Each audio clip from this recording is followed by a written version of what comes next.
창세기 43장. 그 땅의 기근이 더욱 심해갔다. 그들이 이집트에서 가지고 온 곡식이 다 떨어졌을 때에 아버지가 아들들에게 말하였다. 다시 가서 먹거리를 조금 더 사오너라. 유다가 아버지에게 말하였다. 그 사람이 우리에게 엄하게 경고하면서 너희가 막내 아우를 데리고 오지 않으면 다시는 나의 얼굴을 못 볼 것이다 하고 말하였습니다. 우리가 막내를 데리고 함께 가게 아버지께서 허락하여 주시면 다시 가서 아버지께서 잡수실 것을 사오겠습니다. 그러나 아버지께서 막내를 보낼 수 없다고 하시면 우리는 갈 수 없습니다. 그분이 우리에게 말하기를 너희가 막내 아우를 데리고 오지 않으면 다시는 나의 얼굴을 못 볼 것이다 하였기 때문입니다. 이스라엘의 자식들을 탓하였다. 어찌 하려고 너희는 아우가 있다는 말을 그 사람에게 해서 나를 이렇게도 괴롭히느냐. 그들이 대답하였다. 그 사람은 우리와 우리 가족에 관하여서 낱낱이 캐물었습니다. 너희 아버지가 살아계시냐 하고 묻기도 하고 또 다른 형제가 더 있느냐 하고 묻기도 하였습니다. 우리는 그저 그가 묻는 대로 대답하였을 뿐입니다. 그가 우리의 아우를 그리로 데리고 오라고 말할 것이라고는 상상도 하지 못하였습니다. 유다가 아버지 이스라엘에게 말하였다. 제가 막내를 데리고 가게 해주십시오. 그러면 우리가 곧 떠나겠습니다. 그렇게 하여야 우리도 아버지도 우리의 어린 것들도 죽지 않고 살 수 있을 것입니다. 제가 그 아이의 안전을 책임지겠습니다. 아버지께서는 그 아이에 대해서는 저에게 책임을 물어 주십시오. 제가 그 아이를 아버지께로 다시 데리고 와서 아버지 앞에 세우지 못한다면 그 죄를 제가 평생 달게 받겠습니다. 우리가 이렇게 머뭇거리고 있지 않았으면 벌써 2번도 더 다녀왔을 것입니다. 아버지 이스라엘이 아들들에게 말하였다. 꼭 그렇게 해야만 한다면 이렇게 하도록 하여라. 이 땅에서 나는 것 가운데 가장 좋은 토산물을 너희 그릇에 담아 가지고 가서 그 사람에게 선물로 드리도록 하여라. 유향과 꿀을 얼마쯤 담고 향품과 몰약과 유향나무 열매와 감복숭아를 담아라. 돈도 2배를 가지고 가거라. 너희 자루 아귀에 담겨 돌아온 돈은 되돌려 주어야 한다. 아마도 그것은 실수였을 것이다. 너희 아우를 데리고 어서 그 사람에게로 가거라. 너희들이 그 사람 앞에 설 때에 전능하신 하나님이 그 사람을 감동시키셔서 너희에게 자비를 베풀게 해주시기를 빌 뿐이다. 그가 거기에 남아 있는 아이와 베냐민도 너희와 함께 돌려 보내준다면 더 바랄 것이 없겠다. 자식들을 잃게 되면 잃는 것이지 난들 어떻게 하겠느냐. 사람들은 선물을 꾸리고 돈도 갑절을 지니고 베냐민을 데리고 급히 이집트로 가서 요셉 앞에 섰다. 요셉은 베냐민이 그들과 함께 온 것을 보고서 자기 집 관리인에게 말하였다. 이 사람들을 집으로 데리고 가시오. 짐승을 잡고 밥상도 준비하시오. 이 사람들은 나와 함께 점심을 먹을 것이오. 요셉이 말한 대로 관리인이 그 사람들을 요셉의 집으로 안내하였다. 그 사람들은 요셉의 집으로 안내를 받아 들어가면서 겁이 났다. 그들은 지난번에 여기에 왔을 적에 우리가 낸 돈이 알지도 못하는 사이에 우리의 자루 속에 담겨서 되돌아왔는데 그 돈 때문에 우리가 이리로 끌려온다.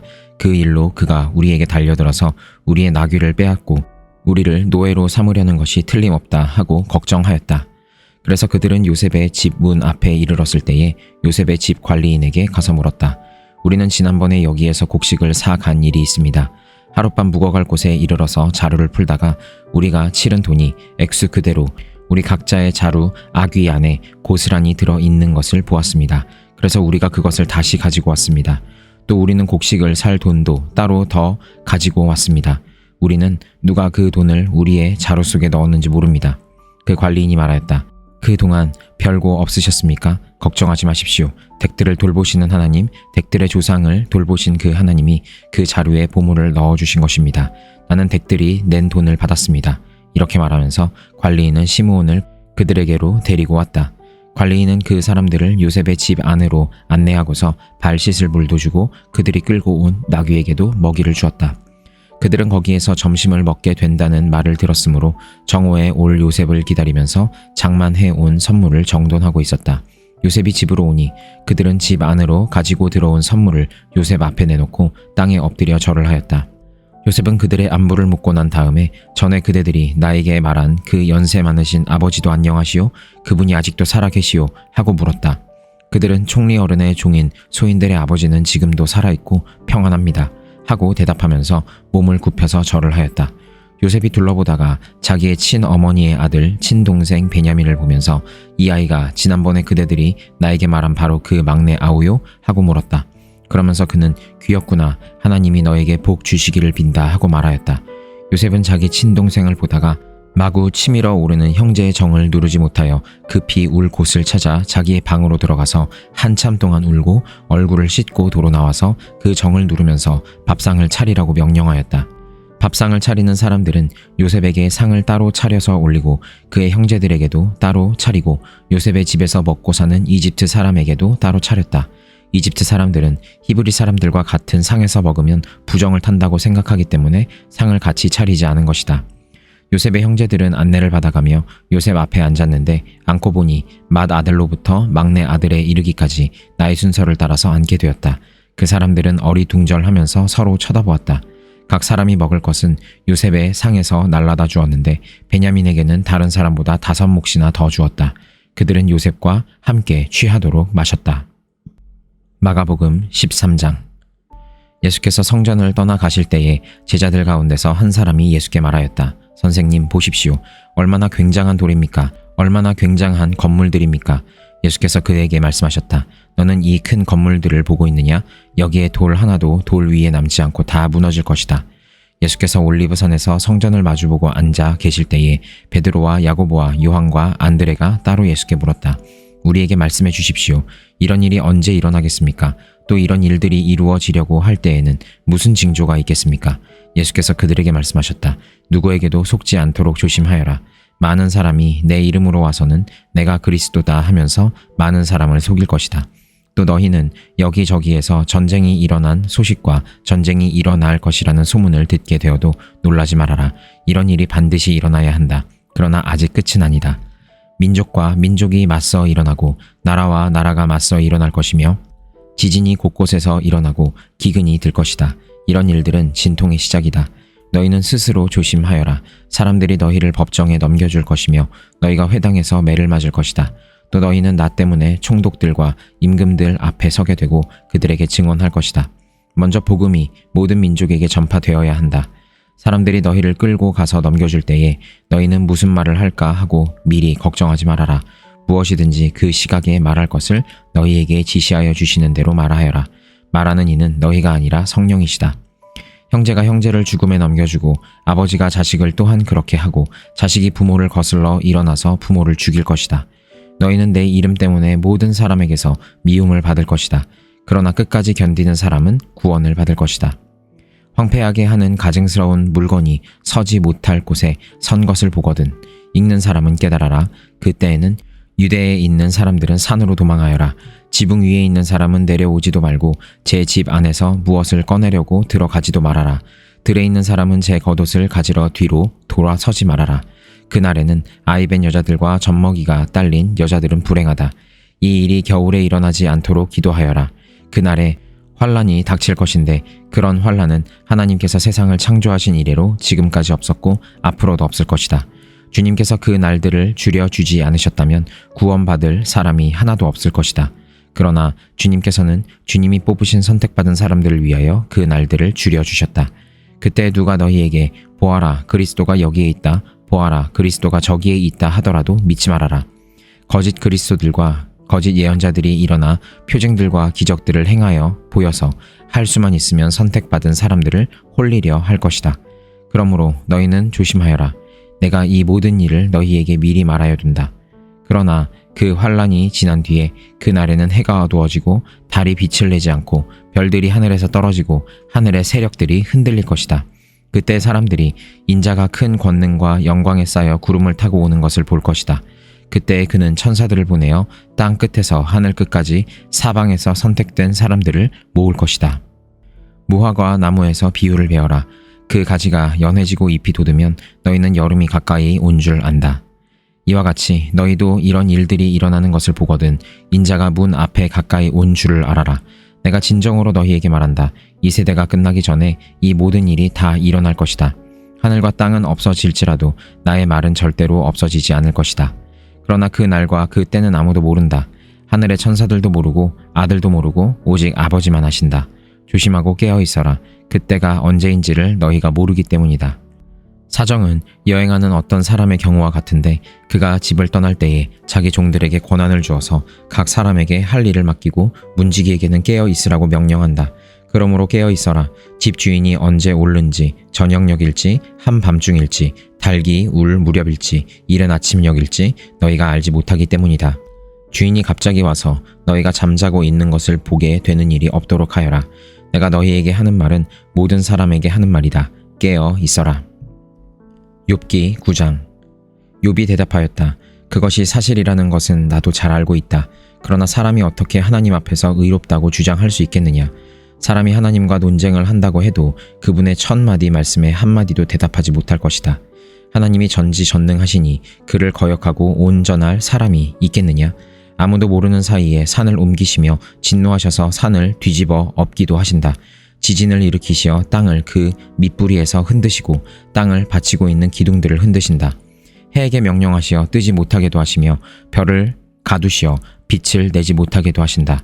어느 누구에게 도움을 받지도 않고 하늘을 펼치시며 바다 괴물의 등을 짓밟으신다.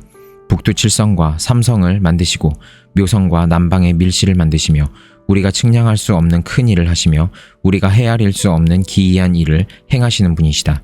하나님이 내 곁을 지나가신다 해도 볼 수 없으며 내 앞에서 걸으신다 해도 알 수 없다. 그가 가져가신다면 누가 도로 찾을 수 있으며 누가 감히 그에게 왜 그러시느냐고 할 수 있겠느냐. 하나님이 진노를 풀지 아니하시면 라합을 돕는 무리도 무릎을 꿇는데 내가 어찌 감히 그분에게 한마디라도 대답할 수 있겠으며 내가 무슨 말로 말대꾸를 할 수 있겠느냐. 비록 내가 옳다 해도 감히 아무 대답도 할 수 없다. 다만 나로서 할 수 있는 일은 나를 심판하실 그분께 은총을 비는 것뿐이다. 비록 그분께서 내가 말하는 것을 허락하신다 해도 내가 부르짖는 소리를 귀 기울여 들으실까? 그분께서 머리털 한 오라기만한 하찮은 일로도 나를 이렇게 짓눌러 부수시고 나도 모를 이유로 나에게 많은 상처를 입히시는데 숨 돌릴 틈도 주시지 않고 쓰라림만 안겨주시는데 그분께서 내 간구를 들어주실까? 강한 쪽이 그분이신데 힘으로 겨룬다고 한들 어떻게 이기겠으며 재판에 붙인다고 한들 누가 그분을 재판정으로 불러올 수 있겠느냐. 비록 내가 옳다고 하더라도 그분께서 내 입을 시켜서 나를 정죄하실 것이며 비록 내가 흠이 없다고 하더라도 그분께서 나를 틀렸다고 하실 것이다. 비록 내가 흠이 없다고 하더라도 나도 나 자신을 잘 모르겠고 다만 산다는 것이 싫을 뿐이다. 나에게는 모든 것이 한 가지로만 여겨진다. 그러므로 나는 그분께서는 흠이 없는 사람이나 악한 사람이나 다 한 가지로 심판하신다 하고 말할 수밖에 없다. 갑작스러운 재앙으로 다들 죽게 되었을 때에도 죄 없는 자마저 재앙을 받는 것을 보시고 비웃으실 것이다. 세상의 악한 권세자의 손에 넘어가도 주님께서 재판관의 눈을 가려서 제대로 판결하지 못하게 하신다. 그렇지 않다고 하면 그렇게 하는 이가 누구란 말이냐. 내 일생이 달리는 경주자보다 더 빨리 지나가므로 좋은 세월을 누릴 겨를이 없습니다. 그 지나가는 것이 갈대 배와 같이 빠르고 먹이를 덮치려고 내려오는 독수리처럼 빠릅니다. 온갖 불평도 잊어버리고 슬픈 얼굴빛을 고쳐서 애써 명랑하게 보이려고 해도 내가 겪는 이 모든 고통이 다만 두렵기만 합니다. 그러나 주님께서 나를 죄 없다고 여기지 않으실 것임을 압니다. 주님께서 나를 정죄하신다면 내가 무엇 때문에 이렇게 애써서 헛된 수고를 해야 합니까?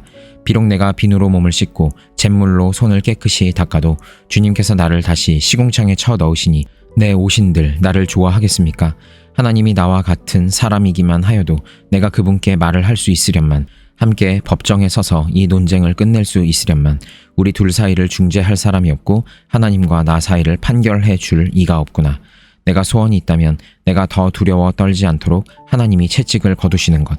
그렇게 되면 나는 두려움 없이 말하겠다. 그러나 나 스스로는 그럴 수가 없는 줄을 알고 있다. 로마서 13장. 사람은 누구나 위에 있는 권세에 복종해야 합니다. 모든 권세는 하나님께로부터 온 것이며 이미 있는 권세들도 하나님께서 세워주신 것입니다. 그러므로 권세를 거역하는 사람은 하나님의 명을 거역하는 것이요 거역하는 사람은 심판을 받게 될 것입니다. 치안관들은 좋은 일을 하는 사람에게는 두려울 것이 없고 나쁜 일을 하는 사람에게만 두려움이 됩니다. 권세를 행사하는 사람을 두려워하지 않으려거든 좋은 일을 하십시오. 그러면 그에게서 칭찬을 받을 것입니다. 권세를 행사하는 사람은 여러분 각 사람에게 유익을 주려고 일하는 하나님의 일꾼입니다. 그러나 그대가 나쁜 일을 저지를 때에는 두려워해야 합니다. 그는 공연히 칼을 차고 있는 것이 아닙니다. 그는 하나님의 일꾼으로서 나쁜 일을 하는 자에게 하나님의 진노를 집행하는 사람입니다. 그러므로 진노를 두려워해서만이 아니라 양심을 생각해서도 복종해야 합니다. 같은 이유로 여러분은 또한 조세를 바칩니다. 그들은 하나님의 일꾼들로서 바로 이 일을 하는데 힘쓰고 있습니다. 여러분은 모든 사람에게 의무를 다 하십시오. 조세를 바쳐야 할 이에게는 조세를 바치고 관세를 바쳐야 할 이에게는 관세를 바치고 두려워해야 할 이는 두려워하고 존경해야 할 이는 존경하십시오. 서로 사랑하는 것 외에는 아무에게도 빚을 지지 마십시오. 남을 사랑하는 사람은 율법을 다 이룬 것입니다. 간음하지 말아라, 살인하지 말아라, 도둑질하지 말아라, 탐내지 말아라 하는 계명과 그 밖에 또 다른 계명이 있을지라도 모든 계명은 내 이웃을 내 몸과 같이 사랑하여라 하는 말씀에 요약되어 있습니다. 사랑은 이웃에게 해를 입히지 않습니다. 그러므로 사랑은 율법의 완성입니다. 여러분은 지금이 어느 때인지 압니다. 잠에서 깨어나야 할 때가 벌써 되었습니다. 지금은 우리의 구원이 우리가 처음 믿을 때보다 더 가까워졌습니다. 밤이 깊고 낮이 가까이 왔습니다. 그러므로 우리는 어둠의 행실을 벗어버리고 빛의 갑옷을 입읍시다. 낮에 행동하듯이 단정하게 행합시다. 호사한 연회와 술취함, 음행과 방탕, 싸움과 시기에 빠지지 맙시다. 주 예수 그리스도로 옷을 입으십시오. 정욕을 채우려고 육신의 일을 꾀하지 마십시오.